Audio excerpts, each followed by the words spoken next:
shared to top 12 rock custom creator here with your top 12 rock and roll myth and legends, fact or faked.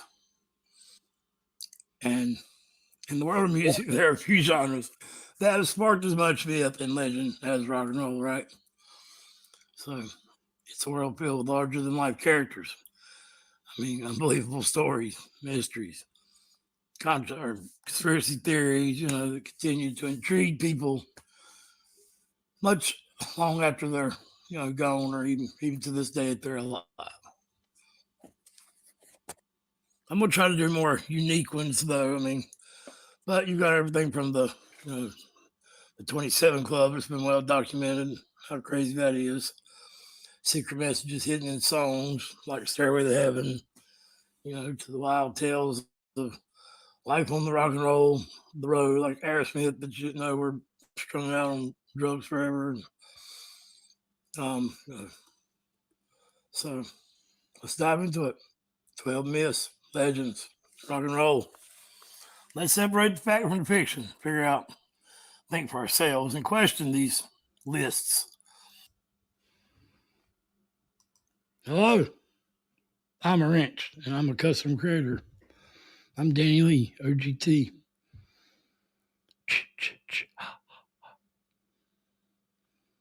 Hey, Jason. Hey, Hey, there he is. Wake up, man. Time to go to work. Yeah. you gotta start stabbing people. Oh, that work. Yeah. Ah, I mean, you got a big blue hand on your chest. yeah, it's from the. Oh, it's just Al, the Yep, Yanker weird Yanker. yep. Ah, And I it's got a very I got clever. a Pink Floyd beanie on, but you can't tell it. It really is a Pink Floyd beanie. I can I attest. don't think it's official because I've never seen Pink Floyd look like a damn, I don't know, crimson gold or whatever. It is still cool Crimson clover. So, number 12, we don't have to play because it is the so called feud between Leonard Skinner and Neil Young, which we have now done an hour-long documentary on. So, if you want to delve into that, we do. But basically, it was never a feud to begin with. Neil Young has performed Sweet Home Alabama many times since the passing. They were going to collab before the airplane accident because when Skinner finally broke down and went to the 77 show in the Oakland Coliseum and sold it out, it was like more people there than I ever seen in my life. I think only the Grand Funk Railroad in the 60s sold that arena out the way it did. But anyway, Isn't there a they story that Ronnie Van Zant was buried in a Neil Young shirt?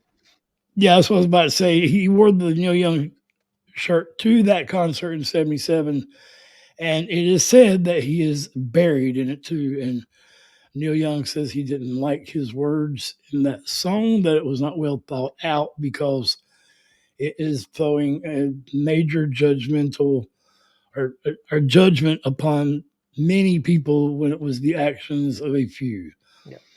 And in the song, as I didn't realize, it was saying, in Birmingham, they love the governors. Boo, boo, boo. We all did what we could do. Watergate doesn't bother me. Does your conscience bother you?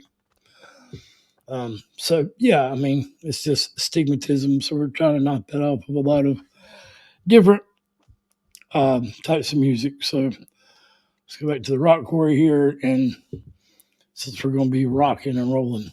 Oh, So perfect. number 11 is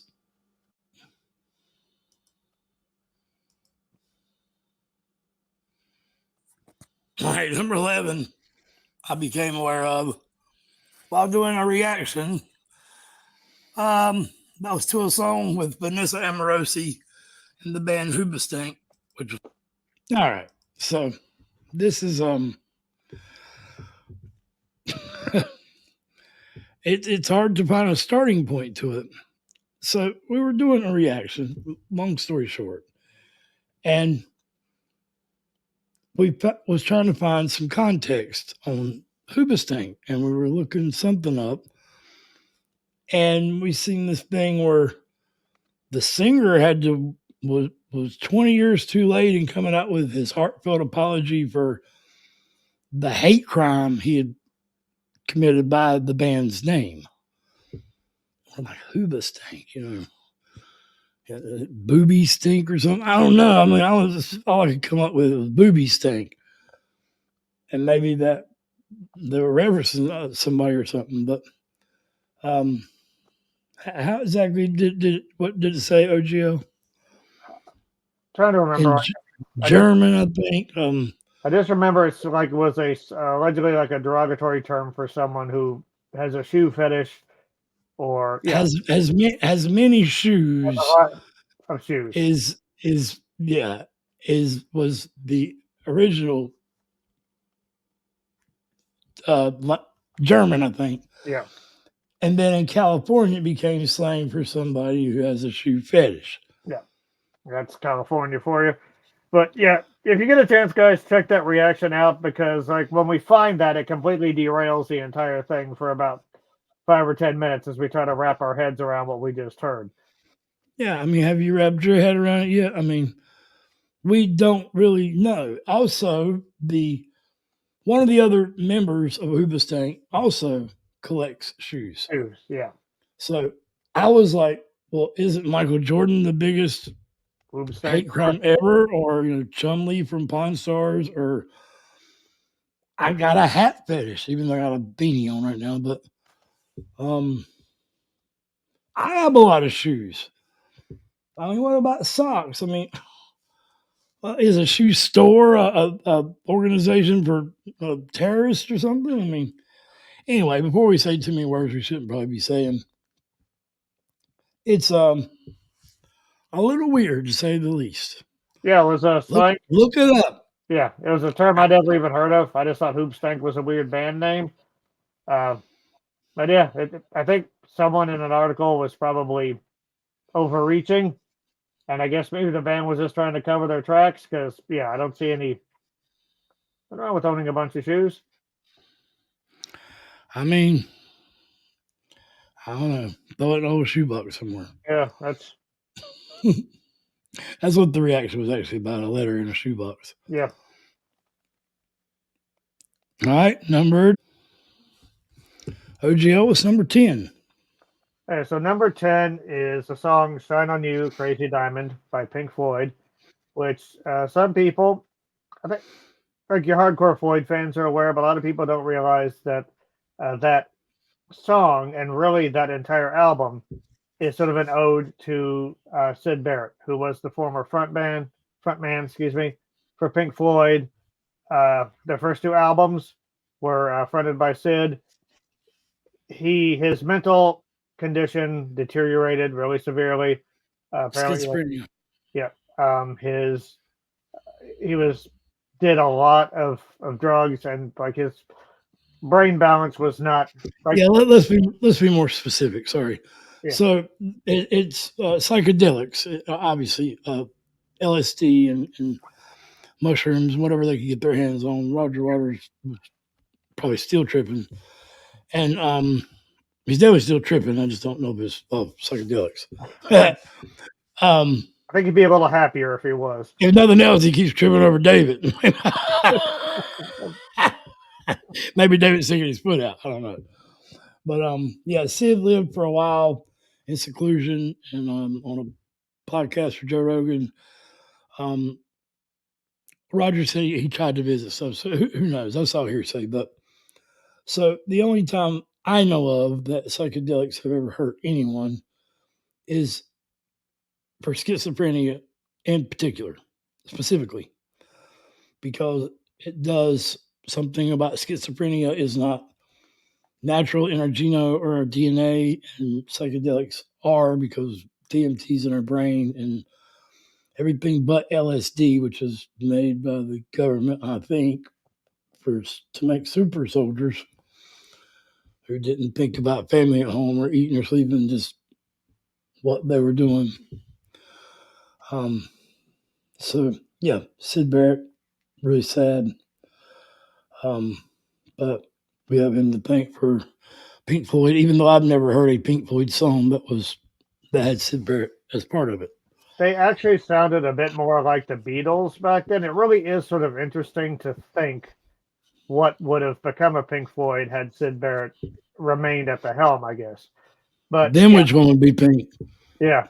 But that's it. But no, like yeah, it wasn't like a completely normal individual was, took psychedelics and became crazy. He was unbalanced Yeah, yeah, very very early on, and the excessive drug use didn't do him any favors. But yeah, the entire "Shine on You, Crazy Diamond" is basically a tribute to Sid. Like something like "Wish You Were Here" is pretty blatant and overt, but like "Have a Cigar" and "Welcome to the Machine," both of those are sort of like about the industry, sort of bringing these people in with their lines and perhaps not being concerned with their health, just being able to get a couple records out of them and then discarding them. It is interesting hearing Roger talk about Sid because that's one of the few times where he really comes across as sort of heartbroken and very empathetic. I think Sid showed up just randomly during the Dark Side of the Moon sessions, and he wasn't even recognizable. And I think when he finally figured out who it was, Roger was brought to tears. So it's a very tragic story. I think I'm not quite sure when Sid passed away, but before that he was living in isolation. So very tragic, and but it that album is it's got some beautiful songs on it. So tragedy yeah. unfortunately creates great art, and again, you do Uh, would have been. Wish You Were Here is more or less Sid, but it had other influences, I think. And to be clear, I don't think Sid, when at that time they were doing any kind of drugs per se, other than marijuana and psychedelics. So it's not really a story of drug. It's a story of don't do psychedelics if you have any kind of schizophrenia. Yeah, This is kind of well known this day and time.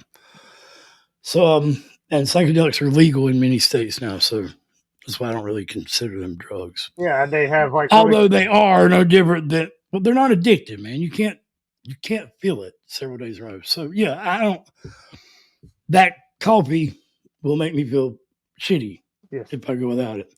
Those cigarettes I used to smoke, the aspirin that I take every day, the Valiums and psychedelics don't. You've seen me after I pretended to take psychedelics. I was a brand new man.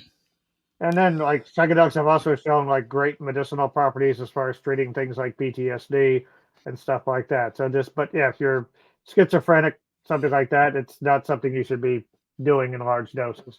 So it's definitely more of a mental Yeah, health definitely. story than it is a drug story. And it's tragic, but fortunately the band has been able to carry on. Yes, sir. All right, number 9, I think. So we'll do a little rhyming on timing here. Number 9 is a song called "Ticket to Ride." I mean, I don't technically rhyme, but I Eminem'd it. Um, the Beatles song "Ticket to Ride" is I didn't know about a roller coaster or it's a proverbial ticket or something. It's actually for the technical term I say. So let me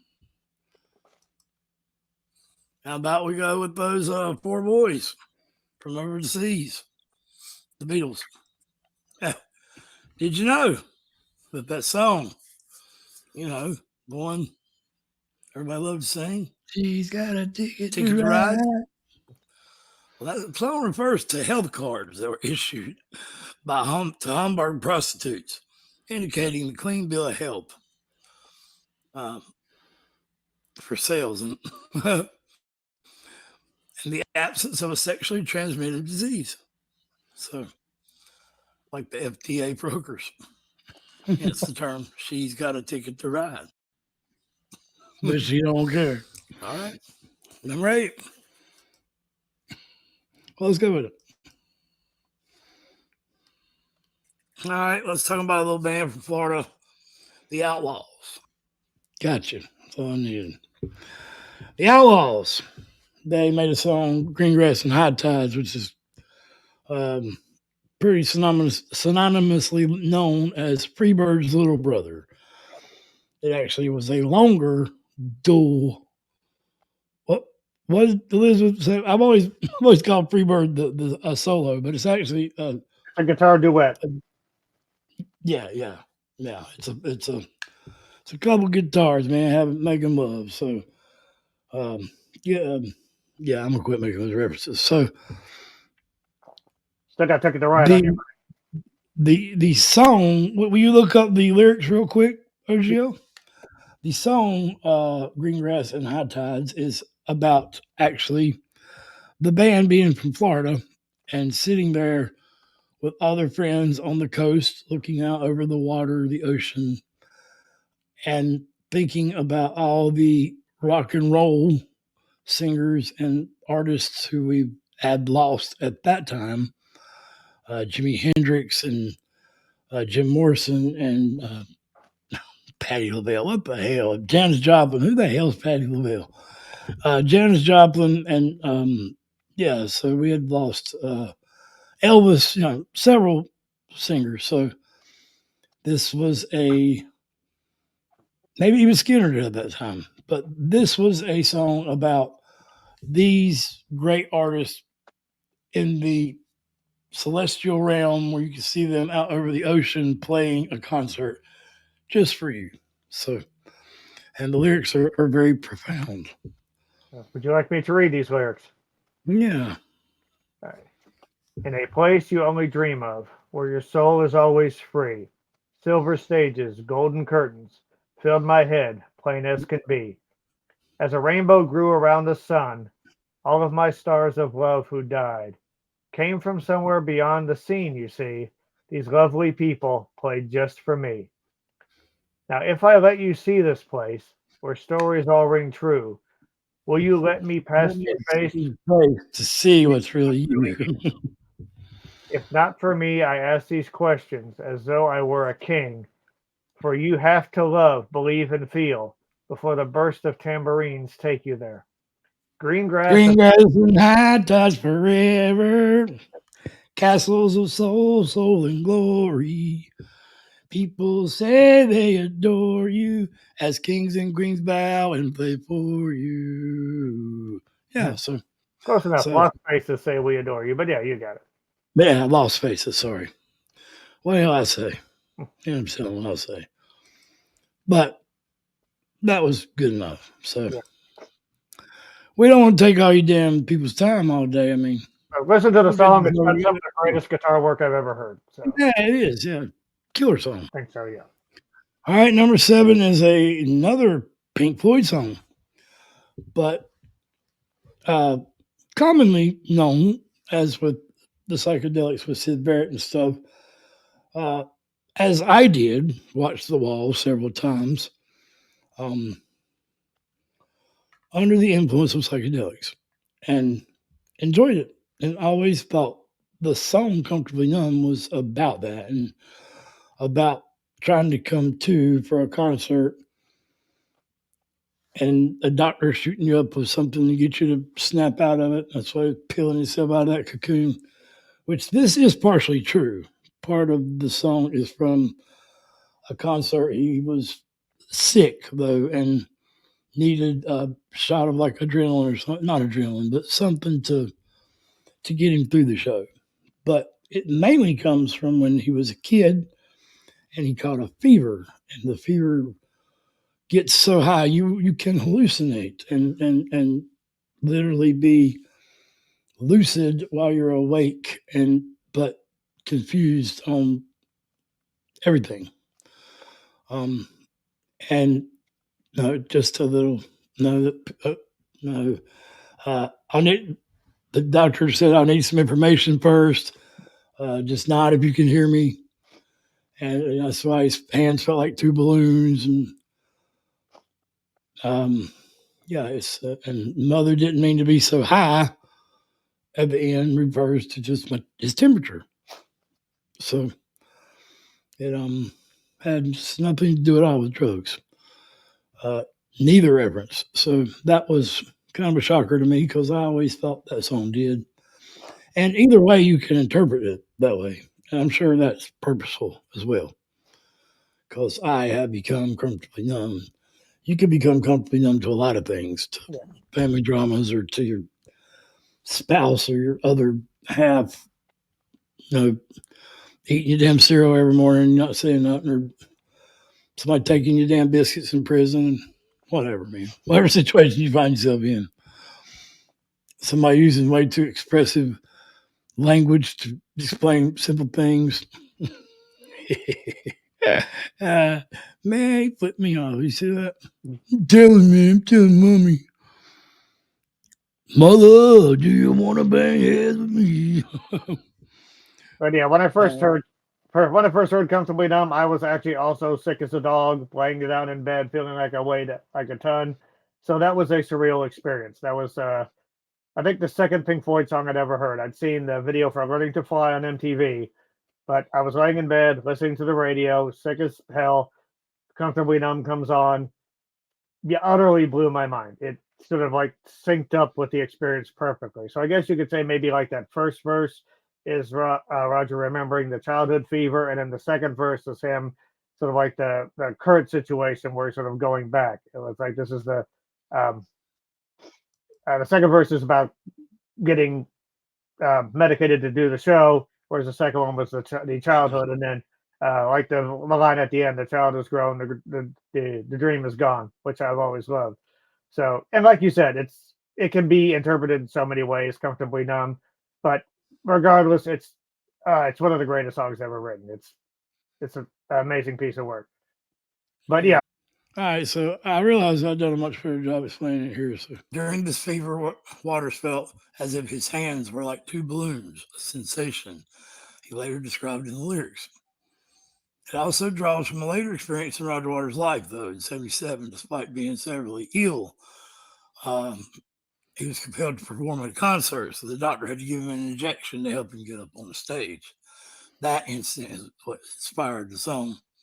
The verses of the song where the singer is what I was just talking about. So, despite the physical comfort, Waters was able to perform. His hands were numb, though, and his spirit was undefeated. The audience, obvious to his condition, enjoyed the concert, making Waters feel comfortably numb. There you go.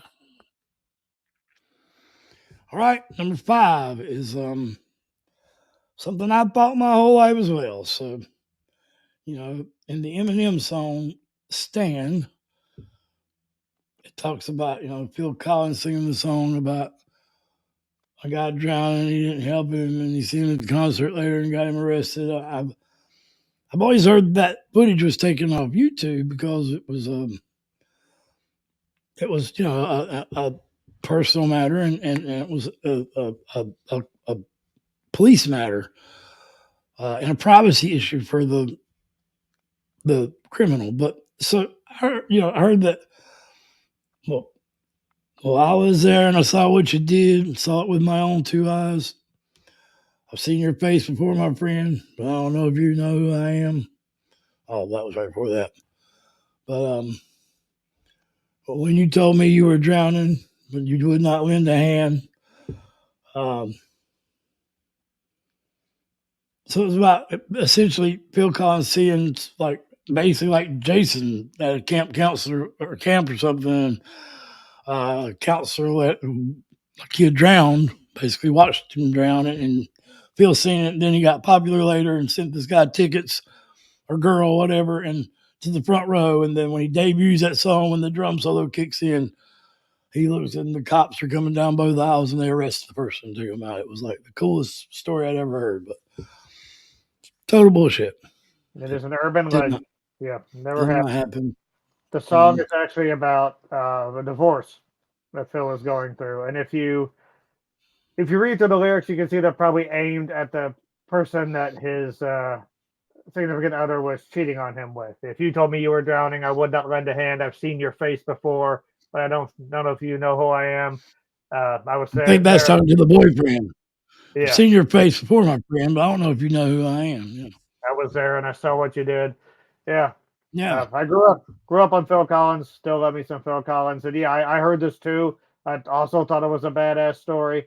But yeah, it's completely fabricated, urban legend, but a cool one. And it says something about the song that it's atmospheric enough and lyrically provocative enough to inspire something like that. I can tell you 3 videos like this of things that were but aren't, but they seem like they are with just Tool. But we won't go there. The song H isn't about heroin, it's about humans. His son's middle name's H, but that ain't part of this. So. Number 4 is 20. Sorry. Um, uh, there is a song and there is a house in New Orleans that they call the Rising Sun. And this song has been covered by at least 117, we looked it up, notable, very popular artists. Hank Williams Jr. being my favorite version. Um, we have a reaction to that, or you can just check the video out. It's Yeah, amazing. yeah, it's a killer version. But And I should note that when I was looking up how many bands covered this, I had to stop. Like I had to eliminate like just bands that had foreign names that I couldn't describe. Not because I'm xenophobic or anything like that, but just I had to cut it down somehow. So it's probably been done by over 200 bands, possibly even more. and there is a reason for that because the song has no copyright. Period. You can put it on YouTube right now. It doesn't have a copyright. Yeah. If you perform it, obviously these people who are performing it put a copyright on their version, but maybe I don't know that. I know the song. They do not know who wrote it. Yep. They can go back. They can trace the lineage of the song so far to the bottom of the Appalachian Mountain chains around New Orleans, where the blues and voodoo and all that was. I live in North Carolina. The Appalachian Mountain chains right over beside me. I'm in the Piedmont. I'm 20 miles north of where the nature boy Ric Flair was not actually born, but he was. There's another thing we thought our whole life that ain't exactly rock and roll, but Ric Flair lives a rock and roll life, always has, still Oh my does. God, yeah. And he's a And Carolina boy. He may not have been born there, but he is North Carolina through and through. yeah, Charlotte. I mean, even his daughter's name Charlotte. So, Yeah. um, but yeah, forgot what the hell we were talking about. House of the Rising Sun. House of the Rising Sun. Yeah, there is no. They don't know. Yeah.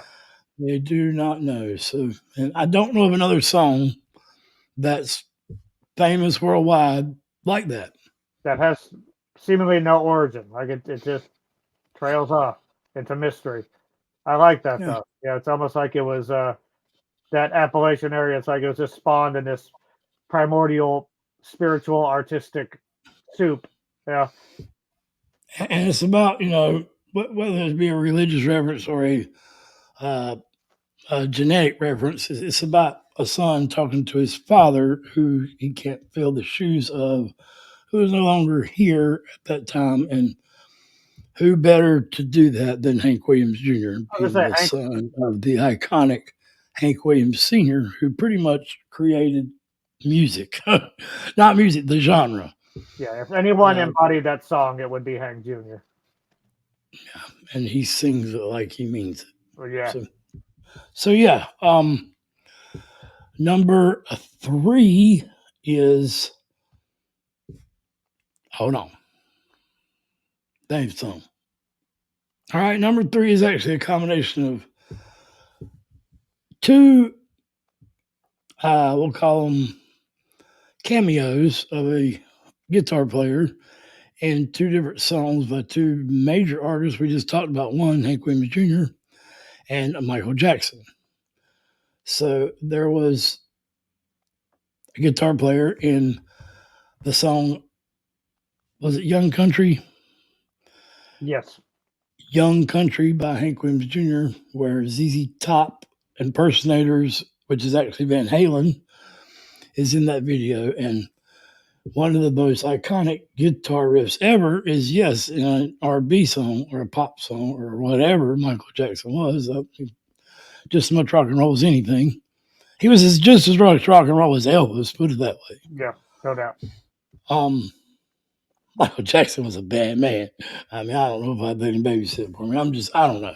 Nothing about that. I don't try to even pretend to know something I don't understand.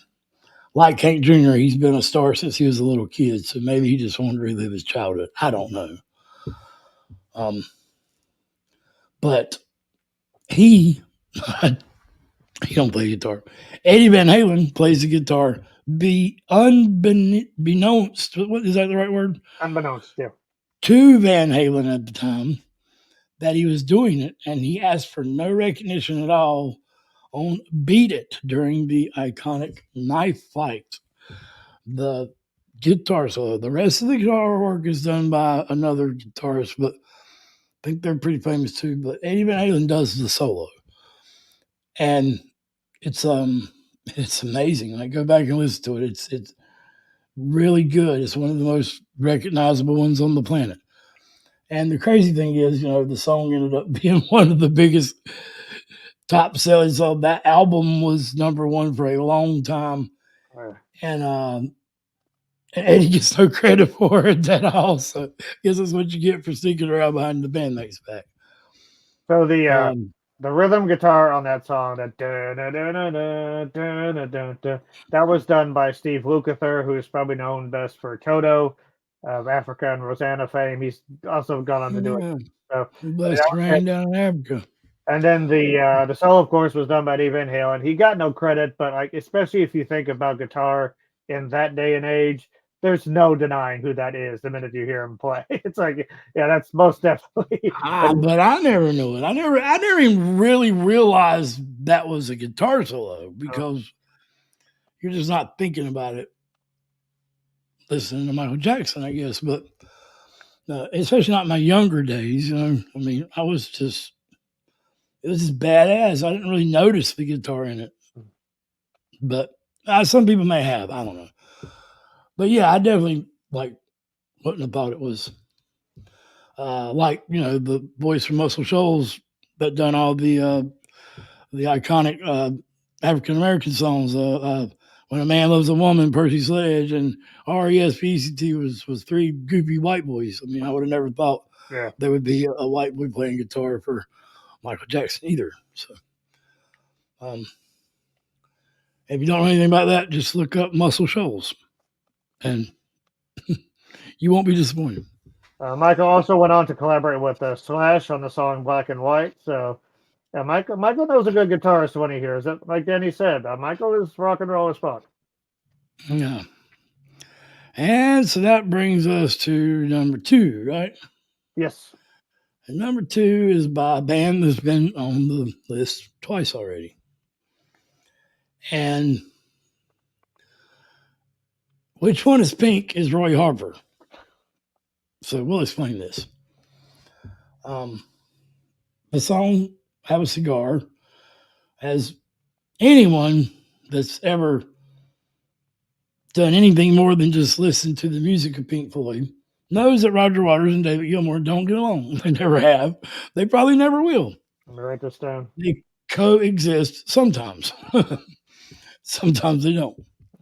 But they always tend to trip up each other again, or bump into each other, or fight again to see who is Pink Floyd, basically. So which one is Pink? So when the big record exec says, "Come in, have a cigar, boy, and you're gonna go far. You're gonna fly high. You're never gonna die. You're gonna make it to try. You're gonna love. They're gonna love you." Oh, by the way, which one's Pink? The band is really fantastic. That is really what I think. Oh, by the way, which one's Pink? So I never questioned the fact that it was talking about, which one of you damn guys is the singer? Y'all can't make up your mind. Neither one of them singing the song at all, ever. The whole song. Neither one of them. Roy Harper was there in a studio.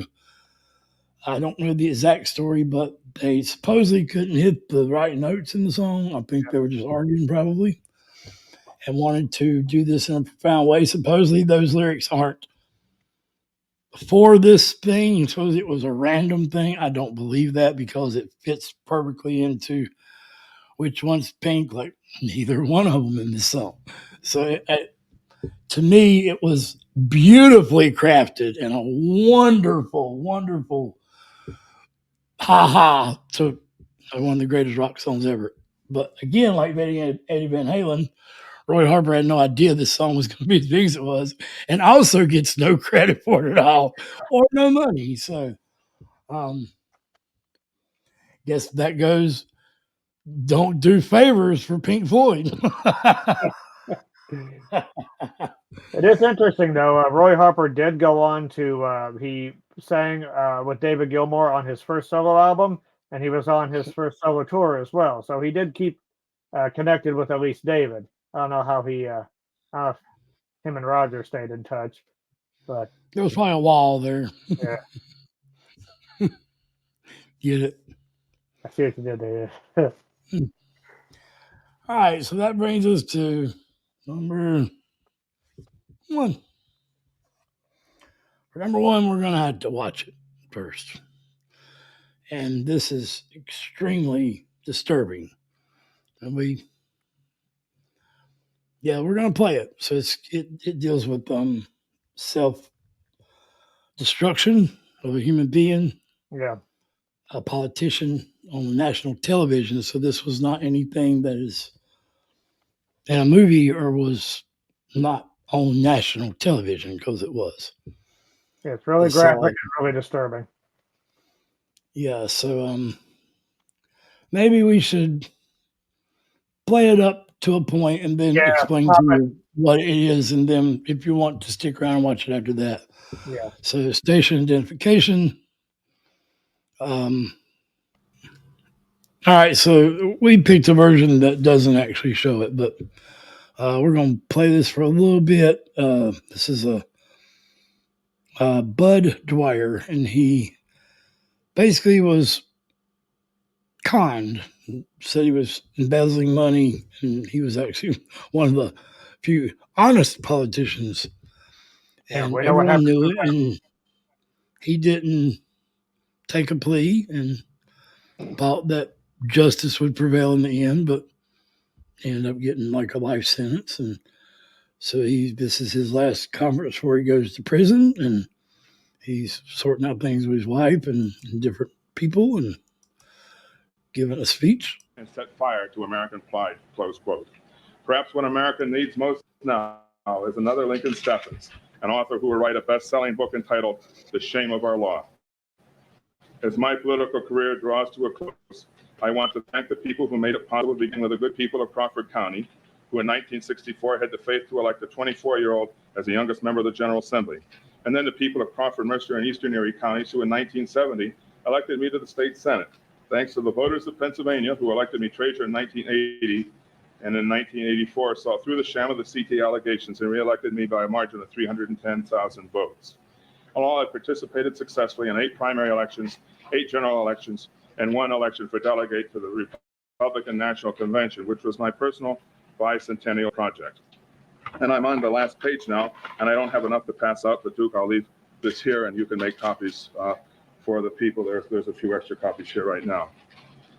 I thank the good Lord for giving me 47 years of exciting challenges, stimulating experiences, many happy occasions, and most of all, the finest wife and children any man could ever desire. Now my life has changed for no apparent reason. People who call and write are exasperated and feel helpless. They know I'm innocent and want the help. But in this nation, the world's greatest democracy, there is nothing they can do to prevent me from being punished for a crime they know I did not commit. Some who have called have said I am a modern-day Job. Judge Muir is also noted for his medieval sentences. I face a maximum sentence of 55 years in prison and a $300,000 fine for being innocent. Judge Muir has already told the press that he, quote, felt invigorated when we were found guilty, and he plans to imprison me as a deterrent to other public officials. But it wouldn't be a deterrent because every public official who knows me knows that I am innocent. It wouldn't be a legitimate punishment because I've done nothing wrong.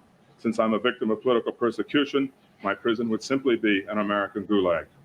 I ask those that believe in me to continue to extend friendship and prayer to my family, to work untiringly for the creation of a true justice system here in the United United States, and to press on with the efforts to vindicate me so that my family and their future families are not tainted by this injustice that has been. American Civil Liberties Union, Jack Anderson, and others have been publicizing cases like yours for years, and it doesn't bother anyone. At this point in time, Bob Holsey here.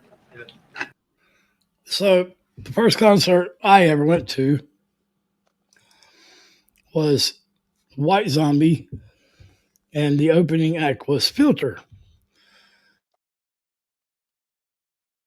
And, well, the first concert I went to on my own. I went to a bike rally with my brother, singing Steppenwolf, Foghat, and Blackfoot.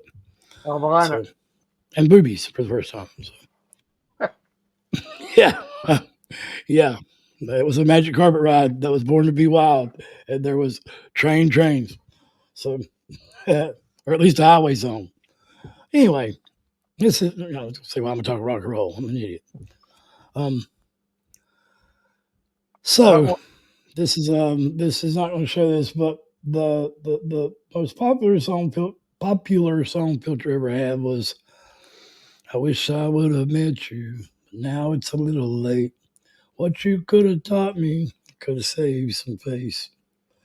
You fight and you were right, but they were just all wrong. You stuck it in their face and let them smell what they consider wrong. That's why I say, hey man, nice shot. What a good shot, man." And I think people thought that this was about Kurt Cobain, his suicide. Can you come up here? And where's Don Johnson? Can you come up, Don?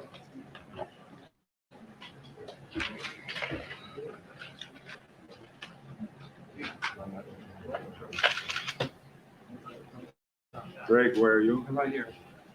Okay, just hang on to that right for the moment. Don, there's some things for you to do, and it's a note in here for Joanne.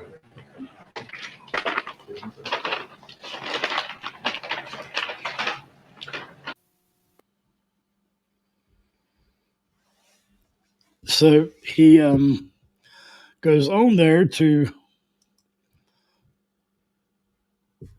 people beg him to stop, and he says, "Get away from me! Get away from me!" It was a very chaotic scene. I was in the next video playing. Yeah, and he literally tells anyone with a weak stomach or whatever to get out of the room. He gives them a chance. There is no talking me out of this, and it's horrific. It like a balloon popped inside of his head, and it comes out his nose and ears and head, and it's not really gory looking other than that. There's so much flow. It almost looks fake, but it's definitely not fake. It's a very hard thing to watch, but important in my opinion.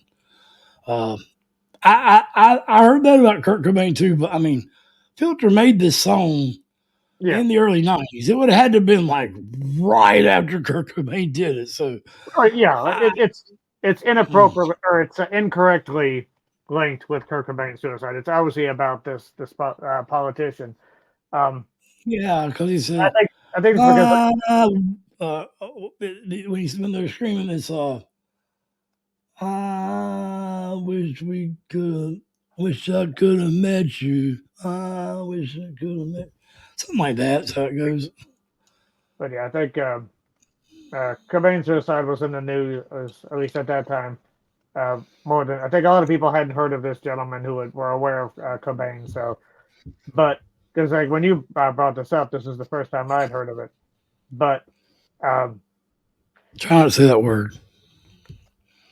What word? The word they don't like that word. The self-destruction word. Oh yeah, okay.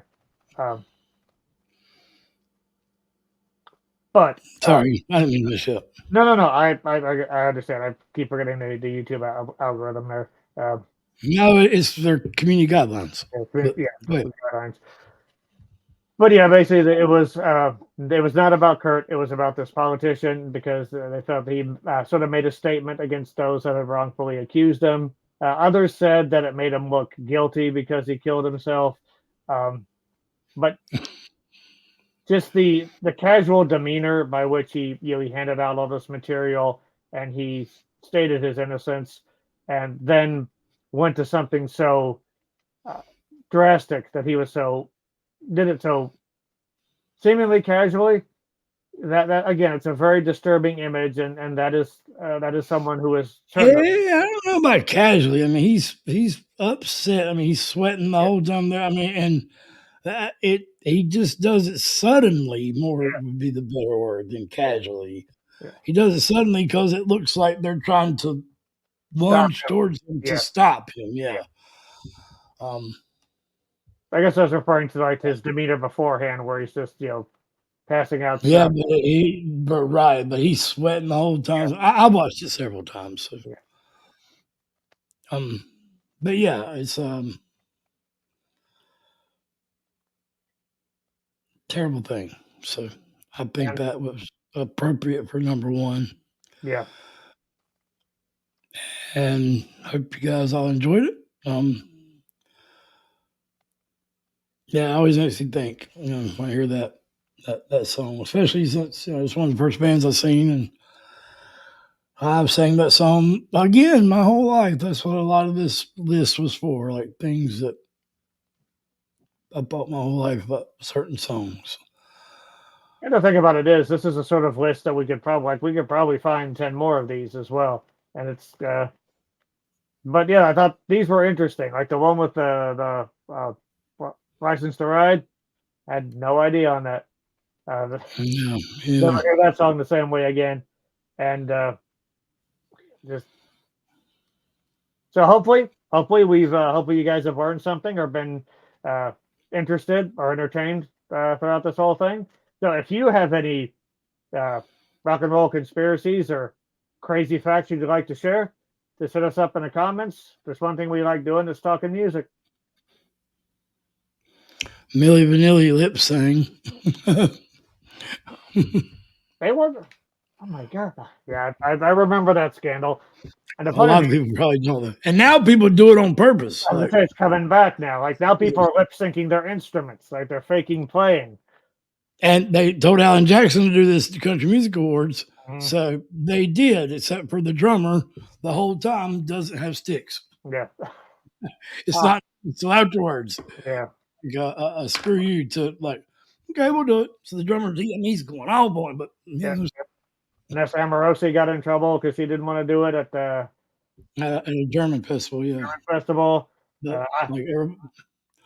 Iron Maiden was asked to do that during a show of some kind, and they just made a mockery of the whole thing.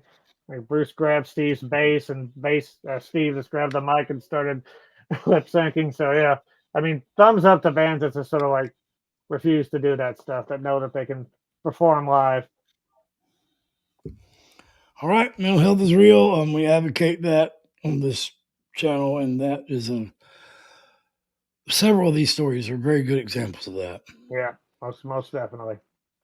The Hoobastank, really? Hate crime to like shoes? That is still mind-boggling to this day. Yeah, I mean, yeah. It's like I got Ozzy and Maynard and all them in my head arguing over it. I mean, Roger Waters is in there. I mean, it's a weird place, man. And they all are shoeless, like Joe Jackson.